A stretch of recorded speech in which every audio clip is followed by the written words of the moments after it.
Oi, tudo bem? Bom, hoje eu venho falar sobre mitos e verdades na reforma e na obra, né? Então, eu vou falar aqui um pouquinho para vocês e explicar tudo. Eu deixei tudo anotado numa folha que fica mais fácil. Então, eu vou falando com vocês e vou ler aqui, porque eu acho que, porque senão eu acabo esquecendo de tantas as coisas, tá bom? Então, vamos lá. Ó, o primeiro é mais barato reformar ou construir sem o auxílio de um profissional? Então aí, é mito ou verdade, né? Então respondendo, é mito, né? Por quê? Contratar um profissional, além de ser um investimento, porque é um investimento, né? É para garantir sucesso na sua obra, na sua reforma, né? Assim você vai evitar gastos desnecessários, você vai conseguir entregar dentro do prazo e sem contar que você, se você realmente está fazendo isso para vender, né? Você está comprando ou vai para vender ou alugar esse imóvel, mesmo que você vai morar nele agora, mas você pretende fazer isso daqui a alguns anos, mas que não seja um prazo tão longo, enfim, ele vai te trazer uma valorização maior, certo? Porque com um profissional você vai conseguir colocar muitas coisas que vão fazer valorizar o seu imóvel e vai te ajudar a não ter perdas necessárias, a não ter dor de cabeças no meio da reforma, entregar dentro do prazo, não ter prejuízos maiores, tá? Vamos lá.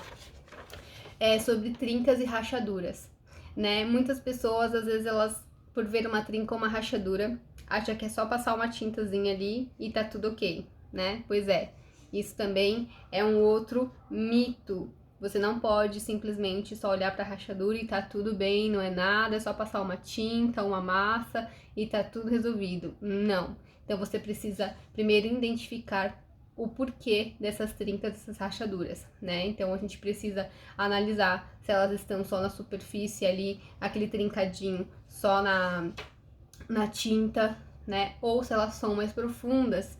Se elas são mais profundas, você deve se preocupar, sim. Então, começa a mapear essas rachaduras, começa a ver onde elas estão, de onde elas começam, onde elas terminam e começam a contar quantas tem dentro do imóvel, em volta do imóvel e tudo mais, tá? Nesse caso, você tem que, de extrema importância, você tem que contratar um especialista em patologias de estrutura, tá? Normalmente, arquitetos também fazem, mas normalmente um engenheiro. Então, procure um engenheiro para realmente identificar qual é a causa, né, o problema, a patologia, um diagnóstico dessa rachadura, porque ela pode sim comprometer o seu imóvel, tá bom? Ela pode estar com a estrutura do imóvel abalada e aí começa a mostrar nas rachaduras, né? É igual quando a gente está doente que a gente começa a ter sintomas. Então, às vezes a gente tem alguma coisa interna e a gente começa a demonstrar que não estamos bem como? Com febre, né? Então,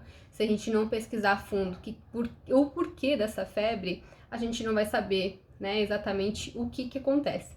Então, é uma forma aí de você fazer esse diagnóstico e sério, não ignore essas rachaduras e fissuras que tem na parede, tá? Dá uma olhada e se elas estiverem profundas, começa a analisar mais, vê onde mais tem, onde elas começam, onde elas terminam, mapeia e chama um engenheiro aí responsável, né? Ele que seja especialista em estruturas, que ele vai conseguir te auxiliar melhor, tá? Vamos lá. Produtos caros. É realmente necessários? Sim, pessoal. A questão não é de ser caro ou não, mas você precisa colocar um produto de qualidade dentro do seu imóvel, seja ele só para morar, ou para alugar, ou para repassar, enfim, não importa. Por quê? Sabe aquele ditado, o barato sai caro? Bom, é exatamente isso, o barato sai caro, gente.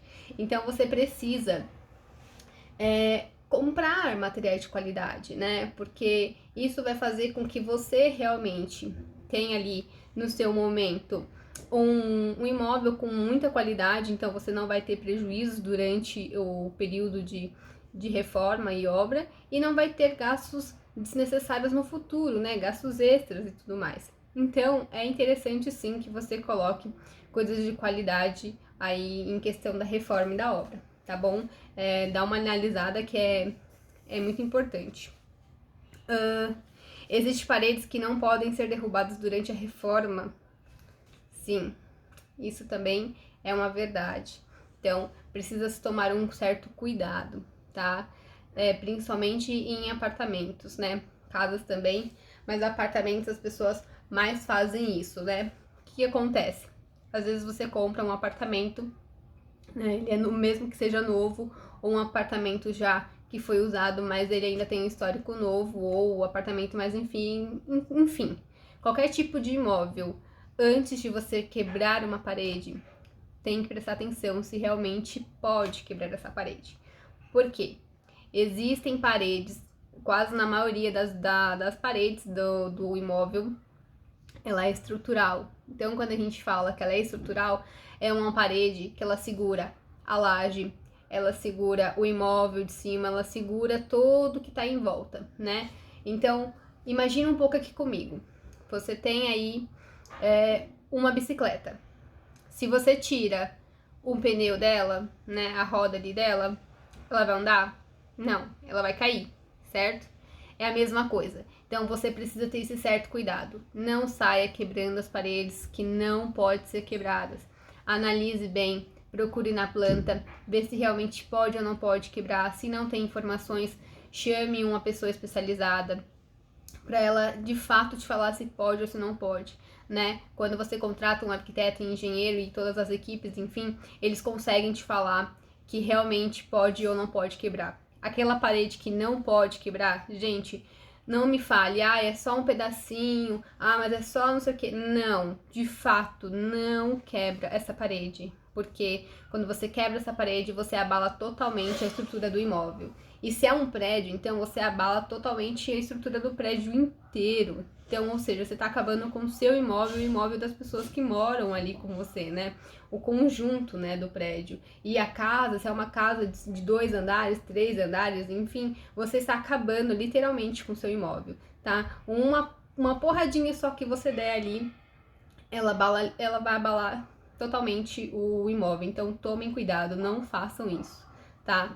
Tenham muito cuidado. Então, se realmente a sua prioridade é ter uma sala maior, enfim, tudo mais, e você procura saber se pode, se não pode ter essa parede, tá? Se não puder, desiste do imóvel e procura outro, tá bom? Mas não faça isso, não prejudique o seu imóvel e o imóvel do próximo, tá? É muito importante que vocês tomem esse certo cuidado.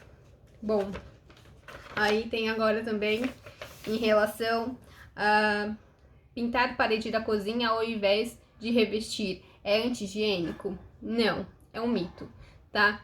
Então, não é questão de não ser higiênico. Então, ela é mais para facilidade em questão da limpeza, né, estética. Então, as pessoas elas costumam colocar revestimento em todas as paredes da cozinha e banheiros, porque elas querem ter mais facilidade em questão de limpeza. Mas isso tem um custo. Então, se você sabe que você está apertado aí no momento da reforma, da obra, e você não quer, esse é um momento que você pode repensar e só pintar a parede.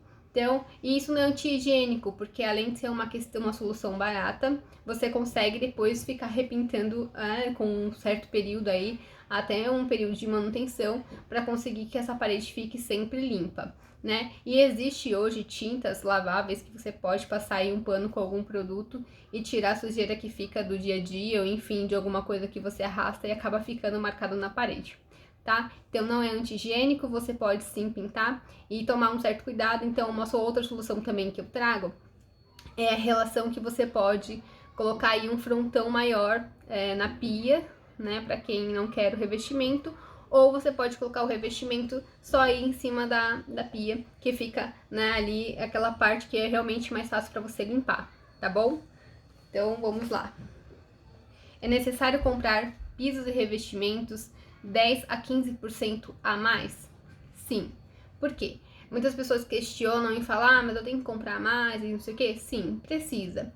Porque na hora de você fazer a instalação, tem, né, o processo ali, a gente precisa recortar aquela peça para encaixar no lugar. Então, quando a gente recorta essa peça, você já está tendo perdas, que você não vai conseguir, né, usar aquele corte 100% para alguma coisa. Então, você precisa ter exatamente essa sobra, né, para a pessoa trabalhar confortável e conseguir colocar as peças. Sem contar que às vezes a peça pode chegar já com uma partezinha trincada, então a gente vai tentar virar ela para colocar em algum outro lado que não seja tão visível, enfim. Então, o ideal é que, se você for colocar peças que são sempre na horizontal, então você vai ter aí 10% a mais que você precisa comprar, tá? Que é um cálculo que a gente faz em questão de perdas. Se você vai colocar esse revestimento, esse piso aí na diagonal, então você precisa sim ser maior uns 15%, tá bom? Então, não é questão que a gente pede a mais, porque o pedreiro vai levar para casa, enfim, não é isso. Porque realmente nesse processo de corte precisa ter, porque realmente essa parte de corte estraga um pouco e não tem muito o que fazer com essa parte. Alguns casos, nos recortes, os recortes são feitos para usar em rodapés, tá? Mas quando não dá para usar em rodapés, é um pedacinho aí que não tem muito o que fazer. Lâmpadas de LED economizam mais de 80% de energia. Isso é verdade ou mito? Verdade. Elas podem ser um pouquinho mais caras, tá? Mas ela é um investimento daqui para frente. Então você paga um pouquinho mais caro agora, porém, você vai agradecer nas suas contas do mês, né? Aí na conta de luz, que você vai ver uma economia muito grande. Isso é em relação a lâmpadas de LED e equipamentos eletrônicos que você pode estar sempre analisando, né? Que eles gastam mais ou gastam menos, tá? Então fica essa dica aí pra vocês. Uma outra coisa que eu queria falar aqui rapidinho pra vocês é que muitas pessoas sempre entram em contato com arquitetos e engenheiros pedindo para assinarem RT e RRT, né? Que é uma responsabilidade técnica que a gente precisa emitir para vocês fazerem essa reforma, né? Ou obra aí, para poder ser autorizado, né? No condomínio, enfim. Eu costumo dizer que quando as pessoas vêm atrás de mim, né, querendo, eu não emito por emitir, né? Eu preciso saber de fato o que vai acontecer, saber com as procedências e tudo mais, e ter um acompanhamento dessa obra ou dessa reforma, porque é o nosso nome que está em jogo, né? Então não é assinar por assinar. É a mesma coisa de você ir no médico e o médico nem olhar para você e só te escrever ali alguma coisa e te entregar, né? Então não funciona assim. Então tomem um certo cuidado, não vão atrás dos profissionais realmente só por essa questão, e sim por um serviço completo, né, de acompanhamento, entendimento e te ajudar realmente nas formas necessárias. Tá bom? Espero que vocês tenham gostado e é isso, um grande beijo, tenham um bom final de semana